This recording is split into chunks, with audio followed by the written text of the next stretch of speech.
Hello, this is the second part of my presentation.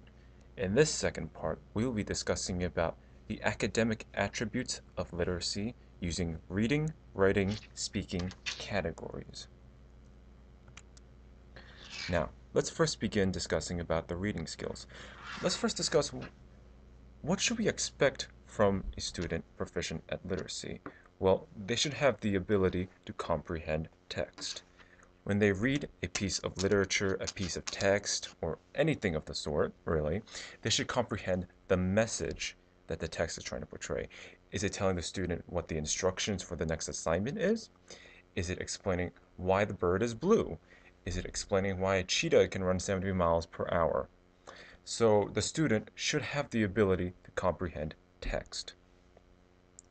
They should also have the literacy skill to understand context clues. Now, I think it would be safe for me to say that in literature, the answer isn't just there.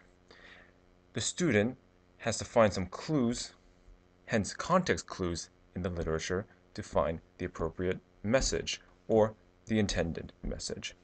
Which also comes to my next third bullet point, which is apply critical thinking. Reading is critical thinking.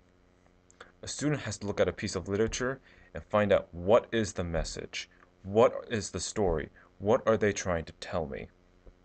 Now, reading skills can also be applied outside of English class. Some strategies teachers can use is accessible text, which is text that is much more suited for the student's reading level so that they may gain confidence or they may gain more practice in reading, or a very simple strategy is to reread the text. Reread it again. Maybe the student might have missed something that they didn't read initially, and they might catch it again when they reread the text.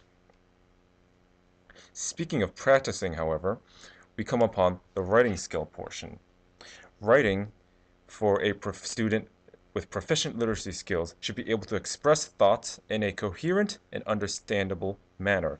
When you read a writing piece from a student with high literacy skill, you should read their essay and know exactly what they're thinking about and what their message is about. Because this will help you, the teacher, assess their learning.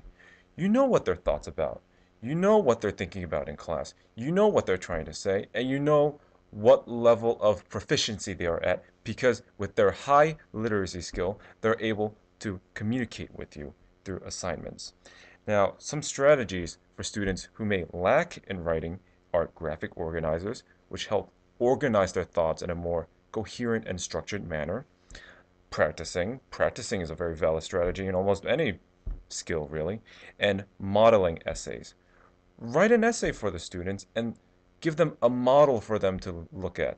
Now, obviously, they shouldn't imitate it exactly, but if you give them a modeling essay for them to look at, they may know your expectations of what constitutes as a very good writing piece. Now, another topic I should discuss is actually speaking. Now, speaking skills of a student with high literacy skill should be able to communicate effectively amongst peers and teachers. Speaking skills can also teach the student the value of listening in class. So not only will you understand that communicating effectively is a treasured skill, but they also know the treasure of listening in class, paying attention. Now, this is very important for you as a teacher as well, because if a student is unable to communicate with you very well, then you may not know what level they're in. So that may be remediated by having the student give more presentations, reading aloud to check their pronunciation and phonetics, or you may proctor group activities that foster communication amongst peers. Now, I have concluded my second part about academic values, but on the third part, I will divulge more into about academic values and begin introducing the life value aspect of literacy.